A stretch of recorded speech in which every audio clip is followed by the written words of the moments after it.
Hi hello welcome to Indian knowledge university. ఈరోజు current affair మరియు విద్యా ఉద్యోగ సమాచారం చూసుకుంటే మనకి ఈరోజు అయితే చాలా పాయింట్లు రావడం జరిగింది. మన వీడియో చూస్తున్న వారు లైక్ చేయడం మాత్రం మర్చిపోద్దు. మీరు చేసే లైక్ వల్ల మరికొంతమంది విద్యార్థులకు ఈ వీడియో చేరే ప్రయత్నం జరుగుతుంది. సో మనకు వివరాల్లోకి వెళ్తే కొత్త టీఎస్పీఎస్సీకి లైన్ క్లియర్ అంటూ మనకు రావడం జరిగింది. చైర్మన్ మరియు ముగ్గురు సభ్యుల రాజీనామాలకు గవర్నర్ ఆమోదం. వీరి స్థానంలో కొత్త వారితో పాటు మరో 5 సభ్యుల నియామకంపై ప్రభుత్వం దృష్టి అంటూ రావడం జరిగింది. మనకి 1-2 రోజుల్లో నియామకాల ప్రక్రియ ప్రారంభించే అవకాశం ఉందంటూ మనకి ఇవ్వడం జరిగింది. సో ప్రస్తుతానికైతే 3 సభ్యులు రాజీనామా చేయడం జరిగింది. మిగిలిన 2 రాజీనామా చేయకుండా అలాగే ఉండడం జరిగింది. అందులో కోట్ల అరుణకుమారి మరియు సుమిత్ర ఆనంద్ తనోబా అయితే రాజీనామా చేయలేదు. సో రాజీనామా చేసిన వారిలో చైర్మన్ బి జనార్దన్ రెడ్డి మరియు సభ్యులు ఆర్ సత్యనారాయణ, ప్రొఫెసర్ బండి లింగారెడ్డి మరియు కె రవీందర్ రెడ్డిలు అయితే రాజీనామా చేయడం జరిగింది. సో మొత్తం అయితే మనకు టీఎస్పీఎస్సీలో చైర్మన్తో పాటు 10 మంది సభ్యులు ఉంటారు. కానీ గతంలో అయితే చైర్మన్తో పాటు 6 సభ్యులను నియమించడం జరిగింది. అందులో ఒక సభ్యుని యొక్క పదవీ కాలం ముగిసింది. సో మిగిలిన 5 సభ్యులు మాత్రమే కంటిన్యూ చేస్తున్నారు. ఈ 5 సభ్యులలో 3 రాజీనామా చేయడం జరిగింది. సో 2 మాత్రమే మనకు కంటిన్యూ అవుతున్నారు. సో మొత్తానికి 3 సభ్యులు మరియు చైర్మన్తో పాటు మిగిలిన 5 సభ్యులను కూడా నియమించే అవకాశం ఉందంటూ మనకు ఇవ్వడం జరిగింది. మొత్తానికి టీఎస్పీఎస్సీని అయితే మొత్తం సభ్యులు మరియు చైర్మన్ తోటి అయితే నియమించే అవకాశం ఉంది. ఇది మనకు కొత్త టీఎస్పీఎస్సీ ఏర్పాటుకైతే కొంత లైన్ క్లియర్ అని చెప్పుకోవచ్చు. ఈ కొత్త టీఎస్పీఎస్సీ ఏర్పాటైన తర్వాత మనకి నోటిఫికేషన్ల ప్రక్రియ అయితే ప్రారంభమయ్యే అవకాశం ఉంది. కాబట్టి విద్యార్థులు తమ ప్రిపరేషన్ అయితే కొనసాగించే ప్రయత్నం చేయండి. సో అదేవిధంగా మనకు ఇంకో పాయింట్ చూసుకుంటే మోడల్ స్కూల్ పిలుస్తుందంటూ మనకు రావడం జరిగింది. ప్రవేశ పరీక్షకు నోటిఫికేషన్ విడుదల ఈ నెల 12 నుంచి ఫిబ్రవరి 22 వరకు దరఖాస్తుల స్వీకరణ అంటూ రావడం జరిగింది మనకి. సో ఏప్రిల్ 7న పరీక్ష. ఎంపికైన విద్యార్థులకు ఆంగ్ల మాధ్యమంలో విద్యా బోధన అంటూ మనకు ఇవ్వడం జరిగింది. ఇది మనకు మోడల్ స్కూల్కి సంబంధించి నోటిఫికేషన్ అయితే వచ్చింది. దీనికి సంబంధించిన అప్లికేషన్ ప్రాసెస్, గైడెన్స్, ఇన్ఫర్మేషన్స్, పూర్తి సమాచారం అయితే మన ఛానల్లో ప్రత్యేకమైన వీడియో రూపంలో అందుబాటులో ఉంది. సో కావాల్సిన వాళ్ళు ఒకసారి మన ఛానల్ని ఓపెన్ చేసి చూసుకోవచ్చు. ఇది మనకు మోడల్ స్కూల్కి అయితే నోటిఫికేషన్ రావడం జరిగింది. అదేవిధంగా వినూత్నమైన కోవిడ్ వ్యాక్సిన్ అంటూ కూడా మనకు మరో నోటిఫికేషన్ వచ్చింది. సో అభివృద్ధి చేసిన బెంగళూరు ఐఏఎస్సి సైంటిస్టులు కర్ణాటకలోని ఇండియన్ ఇన్స్టిట్యూట్ ఆఫ్ సైన్స్ సైంటిస్టులు వినూత్నమైన కోవిడ్-19 వ్యాక్సిన్ అభివృద్ధి చేశారు. SARS-CoV-2కు చెందిన అన్ని రకాల సబ్ వేరియంట్లను ఇది సమర్థవంతంగా ఎదుర్కొంటుందంటూ మనకు పేర్కొనడం జరిగింది. కోవిడ్-19పై జరుగుతున్న పోరాటంలో ఈ వ్యాక్సిన్ ఒక విప్లవాత్మకమైన ముందడుగంటూ మనకు ఐఏఎస్సి సైంటిస్టు పేర్కొనడం జరిగింది. ప్రస్తుతం అందుబాటులోకి వచ్చిన కరోనా టీకాలతో పోలిస్తే RSV టీకా మరింత ఎక్కువ రక్షణ ఇస్తుందంటూ మనకు ఐఏఎస్సి సైంటిస్టులు పేర్కొనడం జరిగింది. ఇందులోని S2 అనే సబ్ యూనిట్ వైరస్ మ్యూటేషన్లను సమర్థవంతంగా తట్టుకుంటుందంటూ మనకు పేర్కొనడం జరిగింది. సో ఇది మనకు ఐఏఎస్సి సైంటిస్టులు కనిపెట్టిన వినూత్నమైన కోవిడ్కి సంబంధించి కొంత అప్డేట్ సమాచారం. అదేవిధంగా అడ్మిషన్ నోటిఫికేషన్కి సంబంధించి కూడా మరో పాయింట్ తీసుకుంటే హైదరాబాద్లోని ఇంగ్లీష్ ప్రొఫిషియన్సీ కోర్సులో ప్రవేశాలకు ఇఫ్లు అయితే నోటిఫికేషన్ విడుదల చేయడం జరిగింది. So online application last date జనవరి 31 వరకు ఉంది. పూర్తి సమాచారం కోసం అయితే ఇఫ్లు యూనివర్సిటీ అఫీషియల్ వెబ్సైట్లో చెక్ చేసుకోవచ్చు. అదేవిధంగా అహ్మదాబాద్లోని స్పేస్ అప్లికేషన్ సెంటర్ నుంచి 19 సైంటిస్ట్ పోస్టులకు సంబంధించి నోటిఫికేషన్ వచ్చింది. సో దీనికి కూడా ఆన్లైన్ రిజిస్ట్రేషన్ చివరి తేదీ జనవరి 15 వరకు ఉంది.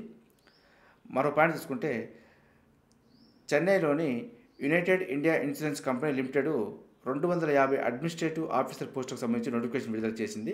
సో ఆన్లైన్ దరఖాస్తుకు చివరి తేదీ జనవరి 23 వరకు ఉంది. అదేవిధంగా మరో పాయింట్ తీసుకుంటే ఏపీలో గ్రూప్ 2 పోస్టుల దరఖాస్తు గడువు పొడిగింపు అంటూ మనకు ఇవ్వడం జరిగింది. సో దరఖాస్తు గడువును ఈ నెల 17వ తేదీ వరకు పొడిగించినట్టు పేర్కొనడం జరిగింది. సో అప్లై చేసుకున్న వాళ్ళంటే అప్లై చేసుకునే ప్రయత్నం చేయండి. సో అదేవిధంగా మరో పాయింట్ తీసుకుంటే కానిస్టేబుల్ శిక్షణ ఏర్పాట్లపై అధికారుల దృష్టి అంటూ రావడం జరిగింది. సో కానిస్టేబుల్ అభ్యర్థుల శిక్షణ ఏర్పాట్లపై అధికారులు దృష్టి సారించారు.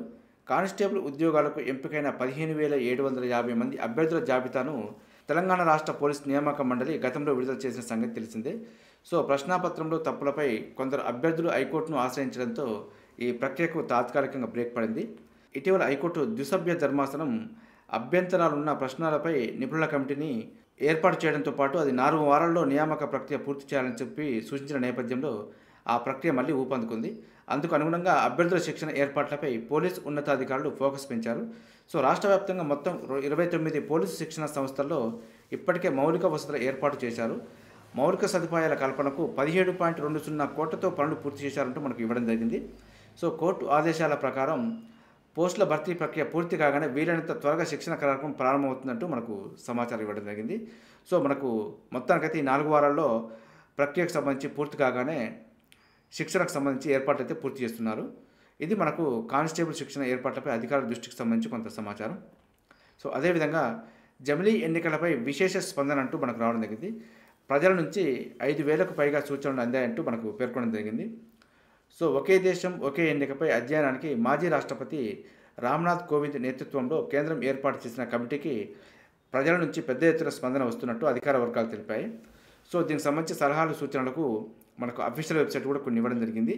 సో 1.gov.in అఫీషియల్ వెబ్సైట్లో పోస్ట్ చేయొచ్చు. అదేవిధంగా sc-hlc@gov.inలో కూడా మనకు మెయిల్ చేయొచ్చు. సో ఇదైతే మనకు జమిలీ ఎన్నికలకు సంబంధించి కొంత అప్డేట్ సమాచారం. అదేవిధంగా ఆర్టికల్ 370పై రివ్యూ పిటిషన్ అంటూ కూడా రావడం జరిగింది.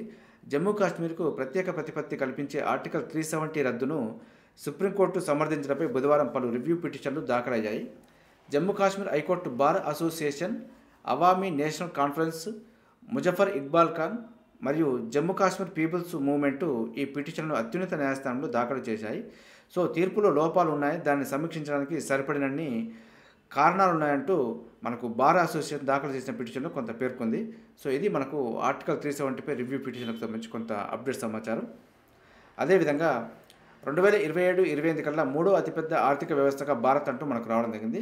సో ఇది మంత్రి నిర్మలా సీతారామన్ అయితే పేర్కొనడం జరిగింది. 2027-28 కల్లా $5 లక్షల కోట్ల జీడీపీతో ప్రపంచంలో 3వ అతిపెద్ద ఆర్థిక వ్యవస్థగా భారత్ అవతరిస్తుందని కేంద్ర ఆర్థిక మంత్రి నిర్మలా సీతారామన్ ఆశాభావం వ్యక్తం చేశారు.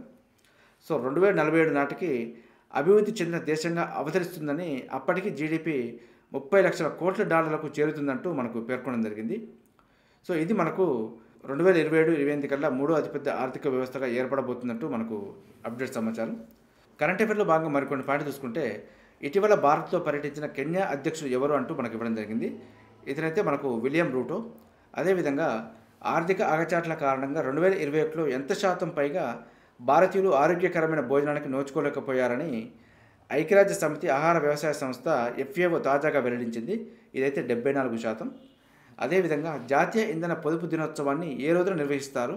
ఇదైతే డిసెంబర్ 14. అదేవిధంగా ఇండియన్ నావీలో 10+2 బీటెక్ క్యాడెట్కి సంబంధించి నోటిఫికేషన్ అయితే రావడం జరిగింది. సో మొత్తం పోస్టులు అయితే 35 ఉన్నాయి. ఇదైతే మంచి అవకాశం. సో దీనికి సంబంధించిన పూర్తి సమాచారం కోసం అయితే joinindiannavy.gov.in అఫీషియల్ వెబ్సైట్లో చెక్ చేసుకోవచ్చు. అదేవిధంగా అప్లికేషన్ లాస్ట్ డేట్ మాత్రం జనవరి 20 వరకు ఉంది. ఇది మనకు ఇండియన్ నావీలో 10+2 బీటెక్ క్యాడెట్ ఎంట్రీ స్కీమ్కి సంబంధించి కొంత అప్డేట్ సమాచారం. చూసారుగా, ఇది ఈరోజు సంబంధించి కరెంట్ అఫైర్ మరియు విద్యా ఉద్యోగ సమాచారం. ఇదే విధంగా మన ఛానల్లో ప్రతిరోజు మార్నింగ్ అయితే రావడం జరుగుతుంది. వీటితో పాటు అడ్మిషన్ నోటిఫికేషన్స్ మరియు రిక్రూట్మెంట్ నోటిఫికేషన్ సంబంధించి కూడా అప్డేట్ సమాచారంతో పాటు ప్రత్యేకమైన వీడియోలు అయితే మన ఛానల్లో అందుబాటులో ఉంటాయి. సో మన ఛానల్ని చూస్తున్న వారు సబ్స్క్రైబ్ చేసుకుని ఫాలో అవుతూ ఉండండి. ఈ వీడియో నచ్చితే లైక్ చేయండి, షేర్ చేయండి. సబ్స్క్రైబ్ చేసుకోవడం మాత్రం మర్చిపోద్దు. Have a nice day.